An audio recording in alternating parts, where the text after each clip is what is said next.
Hello all, welcome back to my channel, and today I am reviewing an independent short horror film directed by Michael Johnson, and it runs for 40 minutes. So this has just recently been released, so let's dive in and have a look at the trailer. There's something dark. And I did notice something a little bit unsettling.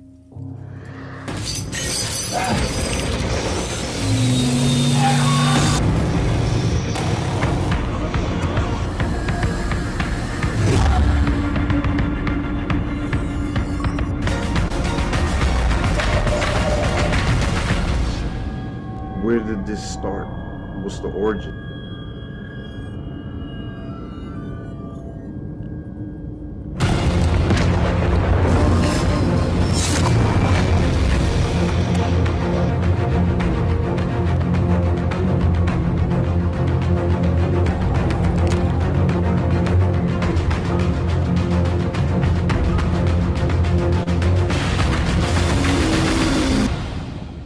Your trauma is turning you towards your dark side.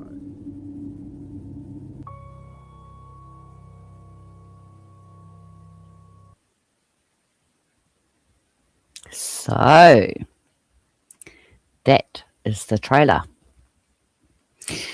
So the storyline goes, Milo and his friend embark on a haunting journey within a worn down apartment complex with an unknown sinister presence awaiting their doom. So what is pantophobia? It is a pervasive fear of everything. It's termed as persistent, hard to control state of anxiety that is often triggered by many different situations or objects rather than a single specific fear. This film shows the deterioration of an entire apartment complex. I like the fact this is presented in black and white as it adds something sinister to the vibe of the film. So Milo and James have been best friends for over a decade. They notice something strange is happening within the building where they both live. There are rumors of a serial killer who puts body parts inside the walls. I especially like the fact that this film kickstarts immediately.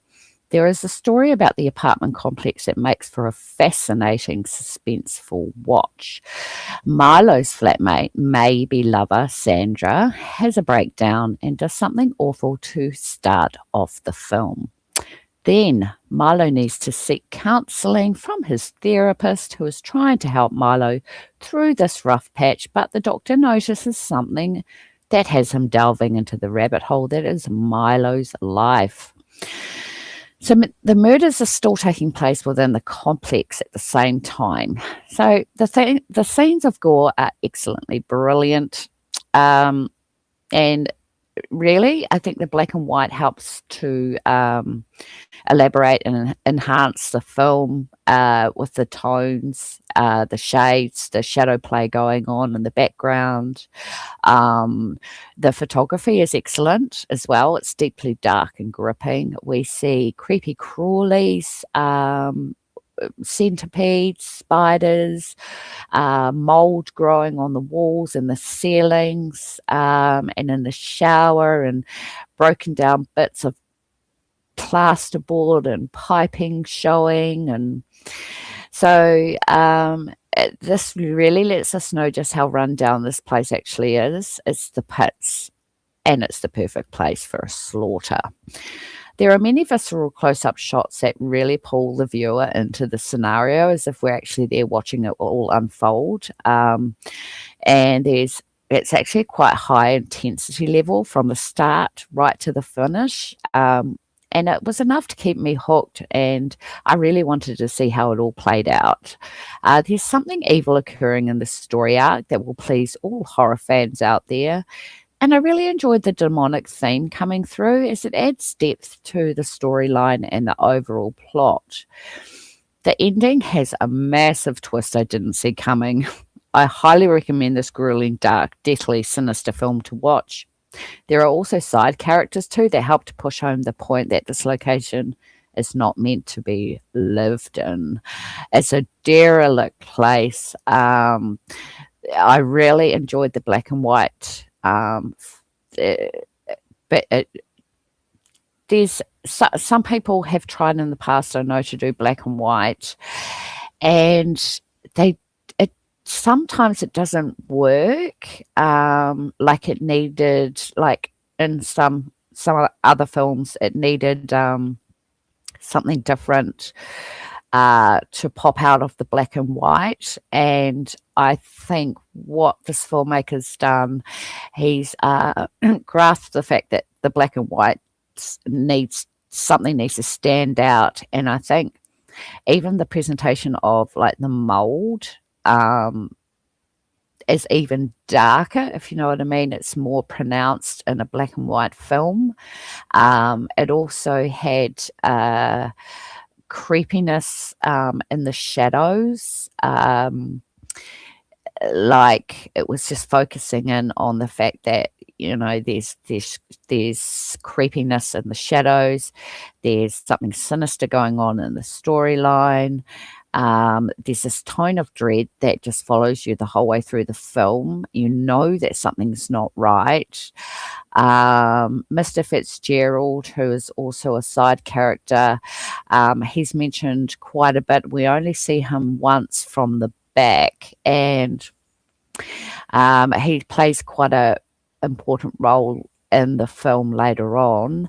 And just seeing the back of him was a really good way of bringing in mystery and suspense as well, especially when the boys break into his Mr. Fitzgerald's apartment. That whole scene was really, it was just icky. Yeah, so I really enjoyed it. It's only 40 minutes long, and it's presented by the Lone Swan Films. So this is the first time I've watched a film from them. And Michael Johnson is the director. So I like the play, also the psychological edge to the Pantaphobia, because you do actually feel like something sinister is going on. And so it does ride on that pervasive fear of everything. As you see, Milo is basically seeing, he's fearing everything, but he's seeing things. He's seeing things happen, I guess, that somebody who probably doesn't have pantophobia would not really think too much about, whereas Milo's character, you can tell he's very fearful. I also really enjoyed the doctor coming in.